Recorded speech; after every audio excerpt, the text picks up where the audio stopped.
Kementerian Kelautan dan Perikanan (KKP) melalui Direktorat Jenderal Perikanan Tangkap (DJPT) gencar melakukan simulasi penerapan pungutan penerimaan negara bukan pajak atau PNBP pasca produksi. Kali ini, simulasi dilakukan di Pelabuhan Perikanan Pantai atau P3 Mayangan, Provinsi Jawa Timur. Simulasi dilakukan guna memperkuat kesiapan pelabuhan perikanan dalam implementasi kebijakan penangkapan ikan terukur.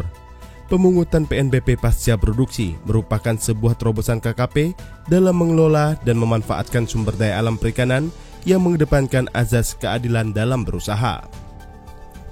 Direktur Kepelabuhanan Perikanan (DJPT) Tri Aris Wibowo mengatakan, keadilan berusaha tersebut yaitu pelaku usaha berkewajiban membayarkan PNBP pungutan hasil perikanan kepada negara berdasarkan besarnya tarif yang ditentukan dari nilai produksi ikan hasil tangkapan yang didaratkan di pelabuhan perikanan.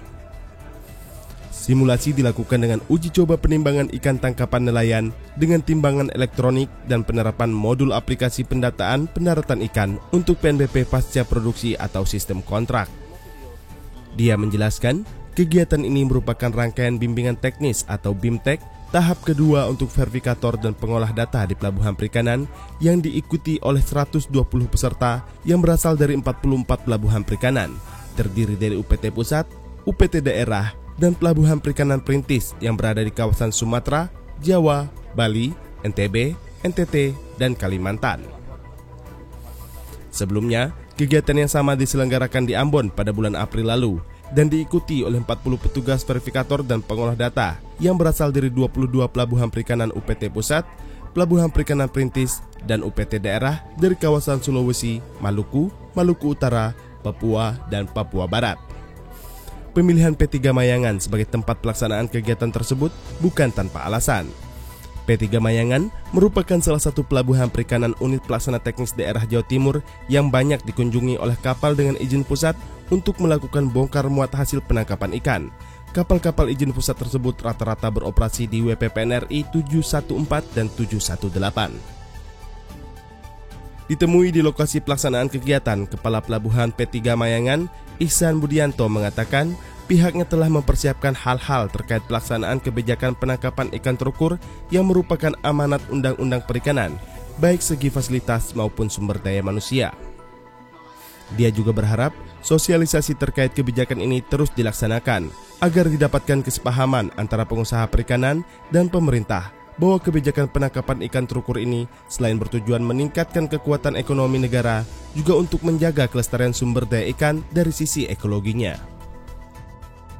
Jadi untuk kesiapan penerapan PNBP ini Pak, penangkapan ikan terukur untuk Pelabuhan Perikanan Pantai Mayangan, secara SDM sudah kita juga siapkan petugas-petugas pengolah data maupun verifikator, salah satunya di sebelah saya ini sebagai Sabandar juga. Dan untuk masalah sarana prasaranya sudah kita dibantu oleh kementerian, khususnya untuk perlengkapan atau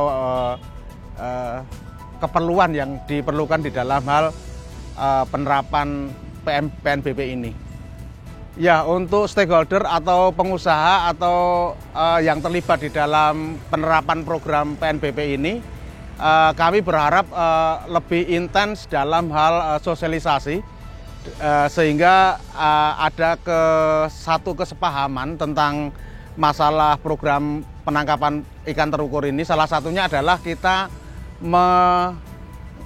kolaborasi antara sektor ekonomi dengan keberlanjutan populasi ataupun ekosistem ikan yang ada di Indonesia. Sementara itu, Mutiara, salah satu peserta BIMTEK yang berasal dari Pelabuhan Perikanan Samudra Belawan, Provinsi Sumatera Utara, menyampaikan rasa senangnya dapat mengikuti kegiatan tersebut. Dia berharap penerapan penarikan PNBP pasca produksi dapat meningkatkan pendapatan negara sehingga dapat kembali digunakan untuk kesejahteraan masyarakat nelayan. Saya senang karena saya merasa dengan mengikuti kegiatan ini saya mendapat banyak informasi dan pembelajaran yang mananya nanti membantu saya dalam rangka untuk menjadi seorang verifikator dalam rangka untuk mendukung program penangkapan ikan terukur ini. Yang pasti harapannya PNBP kita bisa meningkat, di mana hasil PNBP tersebut bisa digunakan untuk pembangunan masyarakat dan masyarakat nelayan kita juga. Jadi bisa dirasakan manfaatnya masyarakat itu sendiri hasil daripada PNBP yang kita capai. Sebelumnya, Menteri Kelautan dan Perikanan Sakti Wahyu Trenggono menyampaikan penarikan PNBP pasca produksi ini dapat memberikan keadilan berusaha.